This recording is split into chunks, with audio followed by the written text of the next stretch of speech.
ఇప్పుడు మనం తెలంగాణ ఉద్యమం మనం అనుకున్నాం. తెలంగాణ ఉద్యమంలో చివరి ఘట్టంలో అమరుల త్యాగాలను విస్మరించే పాత్ర పోషించారు కాంగ్రెస్, టీఆర్ఎస్. అమరుల త్యాగాలను విస్మరించే పాత్ర పోషించారు కాంగ్రెస్, టీఆర్ఎస్. వాస్తవానికి భారతదేశంలో స్వాతంత్రం వచ్చిన కానీ ఎన్నో కొత్త రాష్ట్రాలు ఏర్పడ్డాయి. ఏ రాష్ట్రంలో కూడా ఎన్ని ప్రాణ త్యాగాలు లేవు, ఏ రాష్ట్రంలో కూడా ఎన్ని ప్రాణ త్యాగాలు లేవు. కానీ ఇక్కడ మాత్రమే దాదాపు 1000 పైగా ప్రాణ త్యాగాలు చేసుకోవాల్సిన పరిస్థితి ఇక్కడ నెట్టబడింది. ఇంతమంది అమరుల త్యాగాలను విస్మరించే పద్ధతిలో తెలంగాణ ఏర్పడ్డ కొత్తలో జరగబోయింది. ఏర్పడుతున్న క్రమంలో ఎగ్జాంపుల్, పార్లమెంట్లో తెలంగాణ బిల్ అయిన వెంటనే ఇక్కడ కాంగ్రెస్ ప్రముఖులు ఏమందుకున్నారంటే అమరులందరినీ విస్మరించి అమరుల త్యాగాలను కూడా పక్కకు పెట్టి తెలంగాణ ఇచ్చింది సోనియా గాంధీ గారు కాబట్టి అవి తెలంగాణకు దేవత అని ప్రచారం చేశారు మొదలుపెట్టారు. మనం అందరం అప్పుడు పేపర్లో చూసాము, తెలంగాణకు దేవత సోనియా గాంధీ, దేవత సోనియా గాంధీ. తెలంగాణకు సోనియా గాంధీ దేవత అవుతే మరి మా సంగతి ఏంది అనుకున్నారేమో. కేసీఆర్ వాళ్ళు టీఆర్ఎస్ ఏమన్నారంటే తెలంగాణ తెచ్చింది మా నాయకుడు జాతిపిత అని వీళ్ళు ప్రచారం చేశారు. తెలంగాణ తెచ్చింది కేసీఆర్, మా జాతిపిత, తెలంగాణ జాతిపిత. ఇచ్చింది సోనియా గాంధీ దేవత. అంటే ఇచ్చిన వాళ్ళు దేవతలాక తెచ్చిన వాళ్ళు అన్నప్పుడు నేను ఆలోచన ఏంటంటే మరి ఇచ్చిన వాళ్ళు దేవతలు అవుతే తెచ్చిన వాళ్ళు జాతిపితలు అవుతే ఇచ్చేటోళ్ళు సకాలంలో ఇస్తే తెచ్చేటోళ్ళు సకాలంలో ఇస్తే ఇంతమంది ఎందుకు చచ్చిండ్రు? ఇవాళ చనిపోయిన వాళ్ళ కుటుంబాలకు న్యాయం జరిగే విధంగా మనము నిజాం కాలేజ్ గ్రౌండ్ లో అమరుల తల్లుల కడుపుకోత మహాసభ 1000 మందిని అమరుల తల్లుల వేదికను పెట్టి నిజాం కాలేజ్ గ్రౌండ్ మొత్తం లక్షలాది మందితో నింపి అమరుల కుటుంబాల సభ ఏదైతే ఉన్నదో ఆ సభ అమరుల తల్లుల కడుపుకోత మహాసభ పెట్టిన ఆ డిమాండ్లే టీఆర్ఎస్ ఎన్నికల మేనిఫెస్టోకి వచ్చినాయి. ఆ మేనిఫెస్టోనే దాదాపు 170% అమలు జరగడం వల్ల ఎంతో కొంత అమరుల కుటుంబాలకు కొంత మేలు జరిగింది. అంత జరగకపోయినా మేలైతే జరిగింది. అంటే ఇచ్చినోళ్ళు దేవతలైనరు, తెచ్చినోళ్ళు జాతిపితలు అవుతే సచ్చినోళ్ళ సంగతి ఏందని చెప్పి అమరుల పక్షాన గట్టిగా కొట్లాడేందుకు కూడా ఎంఆర్పిఎస్ అనే విషయం మీ దృష్టి తీసుకొస్తున్నాను. ఇవాళ ఫలితం అమరుల కుటుంబాలకు కనీసం 100% కాకపోయినా 60-70% అయినా అమరుల కుటుంబాలకు కొంత మేలు జరిగే కార్యక్రమాన్ని మాత్రం రూపకల్పన చేసింది ఎంఆర్పిఎస్. అందరు అటువైపు ఉన్నారు, తెచ్చిన వాళ్ళ వైపు ఉన్నారు, ఇచ్చిన వాళ్ళ వైపు ఉన్నారు, కానీ సచిన వాళ్ళ వైపు లేరు. కానీ ఎంఆర్పిఎస్ మాత్రం నిలబడ్డది. ఎందుకంటే అణగారిన వర్గాల పిల్లల కుటుంబాలను ఆదుకోవాలని చెప్పి నిలబడ్డది. కొన్ని సమస్యలు ఎట్లా ముందుకు తీసుకెళ్లాలి అన్నప్పుడు ఉదాహరణకు తెలంగాణ వచ్చింది. కొన్ని సమస్యలు ఎట్లా ముందుకు తీసుకెళ్ళాలి తెలంగాణ వచ్చింది. మనందరూ తెలుసు ప్రియాంక రెడ్డి హత్య ఘటన అందు బాధించింది. కులంతో మతం సంబంధం లేకుండా ఏ బిడ్డ ప్రాణమే కాబట్టి అందరం దాన్ని ఖండించాల్సిందే తప్పదు. ఏ బిడ్డ అట్లా జరగదు, ఏ బిడ్డకు జరగదు కదా. ఈ విషయంలో అప్పుడు నాకు కాలు ఇరిగి ఉన్నది.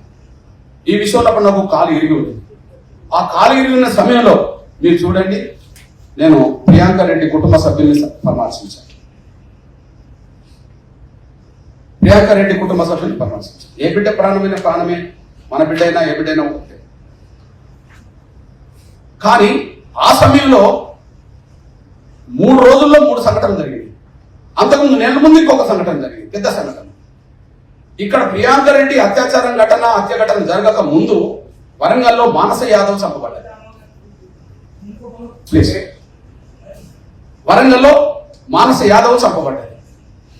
ఇక్కడ ప్రియాంక రెడ్డి నిందితులను చంపాలని దేశం కూడా కూసినట్టుగా మొత్తం రాష్ట్రంతో రోడెక్కేసింది.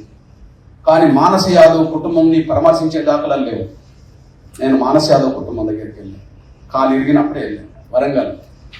మానస యాదవ్ కుటుంబం కంటే 3 రోజుల ముందు, అంటే ప్రియాంక రెడ్డి కంటే 3 రోజుల ముందే టేకులక్ష్మి ఘటన జరిగింది. టేకులక్ష్మి ఎవరు? ఆదిలాబాద్ జిల్లా ఆసిఫాబాద్లో బుడగదంగాల బిడ్డ. ఆమె సామూహిక అత్యాచారం చేసి చంపారు. నేను చూడండి, దళిత మహిళపై అత్యాచారం వివక్షత వల్లనే పట్టించుకోవట్లేదు ఈ సంఘటనను.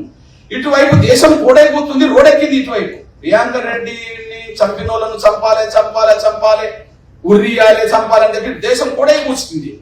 కానీ మానస యాదవ్ దగ్గరికి వెళ్ళిన వాళ్ళు లేరు, ఖండించిన వాళ్ళు లేరు. లేదా టేకులక్ష్మి దగ్గరికి వెళ్ళిన వాళ్ళు లేరు, ఖండించిన వాళ్ళు లేరు. అంతకంటే ముఖ్యంగా 2 నెలల ముందు హాజీపూర్లో ముగ్గురు మన బీసీ బిడ్డల్ని, పసిబిడ్డల్ని శ్రీనివాసరెడ్డి అనే అతను తీసుకెళ్లి అత్యాచార యత్నం చేసి ముగ్గురిని చంపిన విషయం మనం మర్చిపోవద్దని నేను సవినంగా కోరుతున్నాను. ముగ్గురిని చంపేశారు. నేను అక్కడికి కూడా వెళ్ళాను, ఆ ముగ్గురు చనిపోయిన కాడికి కూడా నేను వెళ్ళాను, ఆజిపూర్ కూడా వెళ్ళాను. అప్పుడు కూడా నాకు కాలు ఎరిగే ఉన్నాను. కానీ మళ్ళీ నేను ఎదురు తిరగాల్సి వచ్చేసింది. శ్రీనివాస్ రెడ్డి ముగ్గురు బీసీ అమ్మాయిలే కాదు, కర్నూలులో ఒక బీసీ అమ్మాయిని చంపి 4 మర్డర్ కేసులు ఉన్నాడు. 4 మర్డర్ కేసులు ఉన్న శ్రీనివాస్ రెడ్డిని ఎన్కౌంటర్ చేయలే. మానస యాదవ్ దగ్గర ఎన్కౌంటర్ జరగలే. నిందితుల్ని ఏకులక్ష్మి నిందితులు ఎన్కౌంటర్ చేయలే. అక్కడ ఇక్కడ అనగాన వర్గాల బిడ్డలు అత్యాచారం చంపబడ్డారు. అక్కడ ఏం జరగలే. కానీ ప్రియాంక రెడ్డి నిందితులను మాత్రం ముగ్గురు బీసీ పిల్లల్ని ఒక ముస్లిం పిల్లల్ని కాల్చి పారేసేసారు. దిశ ఓకే కాల్చి చంపేశారు.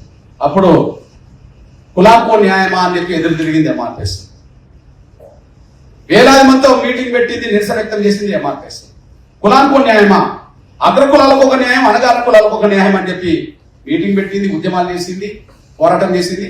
అంతిమంగా అందరి నుంచి ఒక డిమాండ్ వచ్చింది, మేము ఒక నిందితుని ఎన్కౌంటర్ చేయమనం కానీ ఫాస్ట్ ట్రాక్ కోర్టు పెట్టి త్వరగా శిక్షలు పడేలాగా చేయండి అని చెప్పి ఎంఆర్పిఎస్ అన్ని అత్యాచార కేసుల్లో ఫాస్ట్ ట్రాక్ కోర్టులు వేయాలని చెప్పి ఎంఆర్పిఎస్ డిమాండ్ చేసుకుంటూ ఉద్యమం నడుపుకుంటూ వచ్చింది. అంతిమంగా తెలంగాణలో 36 ఫాస్ట్ ట్రాక్ కోర్టులు వచ్చినాయని కూడా మీరు మర్చిపోదని సైన్ కోరుతున్నాను. ఇవన్నీ అన్యాయం జరిగిన ప్రతి చోట ఎంఆర్పిఎస్ తమంత పాత్ర పోషించుకుంటూ వచ్చింది అనడానికి, నిర్దిష్టంగా ఎవరైపు ఉండి కొట్లాడాలో వాళ్ళ వైపు ఉండే కొట్లాడాల్సింది అనడానికి సాక్ష్యం నేను చెప్తూ, నాకు రేవంత్ రెడ్డి గారు స్నేహితుడిగా ఉండేవాడు, ఉత్తమ్ కుమార్ రెడ్డి గారు స్నేహితుడిగా ఉండేవాడు, కోమటిరెడ్డి స్నేహితుడు ఉండేవాడు, మన కిషన్ రెడ్డి గారు నాకు స్నేహితుడిగానే అప్పుడు ఉన్నాడు, ఎప్పుడు ఉన్నాడు. కానీ నేను విమర్శించేటప్పుడు ఆ నలుగురిని సీరియస్ గా విమర్శించాను. ఎందుకంటే పార్లమెంట్ లో వీళ్ళు 4 ఉన్నారు. అప్పుడు ఈ 4 ప్రియాంక రెడ్డి అత్యాచారం ఘటన మీదనే గట్టిగా మాట్లాడిండ్రు, ఉరి శిక్షలు వేసే విధంగా, త్వరగా శిక్షలు వేసే విధంగా మాట్లాడిండ్రు. అంటే 4 రెడ్లకు ప్రియాంక రెడ్డి ఘటనే కనిపించింది కానీ మా అనగాన వర్గాల మహిళలు బతుకులేం కనిపించలేదు కదా అని చెప్పి ఆ 4 మీద స్టేట్మెంట్లు నేను బలంగా ఇచ్చిన రోజులు ఉన్నాయి. అంటే సమస్య వచ్చినప్పుడు గీత గీయాలనుకున్నప్పుడు గీత గీసినట్టుంటేనే మన పేద వర్గాలకు మేలు జరుగుతుంది అనే పద్ధతిలో నేను ఉండే మనిషిని. నేను స్నేహితుడా, దగ్గర ఉన్నవాడా, ఇంకోటి కాదు, నువ్వు న్యాయం వైపు ఉండదలుచుకుంటే గీత గీసినట్టుగానే ఉండాలి అనే పద్ధతిలోనే ఆ పాత్ర పోషిస్తే ఫాస్ట్ ట్రాక్ కోర్టు వచ్చింది. మీ అన్నగా చెప్తున్నాను, ఎక్కడన్నా మన వర్గాలకు పేద వర్గాలకు అన్యాయం జరిగితే మన వంతు పాత్ర పోషించాలని చెప్పి మనసులో పెట్టుకుంటున్నాడు. ఇప్పుడు నా తమ్ముడు ఉన్నాడు, మీ అందరి ముందు చెప్పాడు, మీ అందరి సహకారంతో ఆయన బయటపడ్డాడు. కాసిం మీద నిర్బంధం పెట్టి జైలు పాలు చేశారు. కాసిం విడుదల కోసం నా వంతు నా తమ్ముడి కోసం ప్రయత్నం చేశాను. కాసిం మీద నిర్బంధం పెట్టినప్పుడు బయట సంఘాలు కూడా మాట్లాడడానికి కొంత జంకుతున్న రోజులు, బయట సంఘాలు బహిరంగ మాట్లాడడానికి జంకుతున్న రోజుల్లో నా వంతు పాత్రగా తమ్ముడి విడుదల కోసం నా వంతు పాత్ర పోషించాను. ఓకే, నా తమ్ముడు ఒక ఎస్సీ మాదిగని, కానీ ఈ తమ్ముడి ఇంకా చివరిది అందరికంటే ముందు టిఆర్ఎస్ లో పొలిట్ బ్యూరో సభ్యుడిగా ఉండబడే చెరుకు సుధాకర్ గౌడ్ను అక్రమ కేసు పెట్టి, ఏం కేసు పెట్టింది, పీడీ యాక్ట్ పెట్టి జైలు పాలు చేస్తే టిఆర్ఎస్ పొలిట్ బ్యూరో సభ్యుడు అంటే టిఆర్ఎస్ అధినేత కేసీఆర్ పోవాలి కదా. ఒక పొలిట్ బ్యూరో సభ్యుడు బీసీ నాయకుడు పోయి జైల్లో ఉంటే కేసీఆర్ కూడా పరామర్శించని రోజుల్లో ఎంఆర్పిఎస్ పరామర్శించడమే కాకుండా ఆయన కోసం ఆమర దీక్ష చేసి ఆయన విడుదల కోసం ఎంఆర్పిఎస్ తమ వంతు పాత్ర పోషించింది. ఆమర దీక్ష చేయాల్సి వచ్చింది. నా బీసీ గౌడ్ కోసం నా వంతు పాత్ర పోషించి విడుదల చేయడంలో కీలకమైన పాత్ర పోషించాను. టీఆర్ఎస్ రోడ్డు మీద రాలే, కేసీఆర్ పోయి పరామర్శించాలి.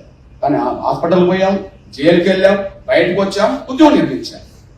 తెలంగాణ రాష్ట్రం ఏర్పడ్డ తర్వాత మళ్ళీ మన విమలక్క, తెలంగాణ రాష్ట్రం ఏర్పడ్డాక మన విమలక్కను జైల్లో పెట్టిన విషయం మీ అందరికీ తెలుసు. ఒక యాదవ్ బిడ్డ జైలు పాలయ్యింది. నేను అప్పుడు ఆంధ్రప్రదేశ్ తిరుగుతున్నా, పెద్ద పేపర్లో రాలే. నాకు ఎమ్మెల్సీ దిలీప్ దిలీప్ గారు ఫోన్ చేసి కృష్ణన్న నువ్వు ఎక్కడున్నావు, విమలక్కను తీసుకెళ్లి జైల్లో పెట్టారు, నీకు తెలుస్తలేదంటే, అన్న నాకు తెలియదన్నా, నేను పలానా చోట ఆంధ్ర ప్రాంతంలో తిరుగుతున్నా, ఏంటి విషయం అంటే ఇట్లా జైల్లో పెట్టినంటే, సరే నేను వెంటనే కార్యక్రమం ఆపుకొని వస్తాను చెప్పాను. వచ్చాను, హైదరాబాద్కి వచ్చాను, జైలుకి వెళ్ళాను, అక్కను పరామర్శించాను. అక్క నీకు అండగా నిలబడతా, బయట ఉద్యోగం నిర్మిస్తానని చెప్పాను.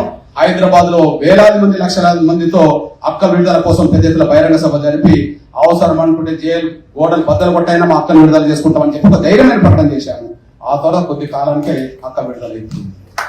ఇది ఎంఆర్పిఎస్ సంబంధించిన తమ వంతు పాత్ర ఎక్కడ ఎవరికైనా అన్యాయం జరిగినప్పుడు మన వర్గాల పట్ల మనం ఎట్లుండాలనే కాడ గీత గీసినట్టే ఉన్నామనే విషయం మీ దృష్టికి నేను తీసుకొస్తున్నాను.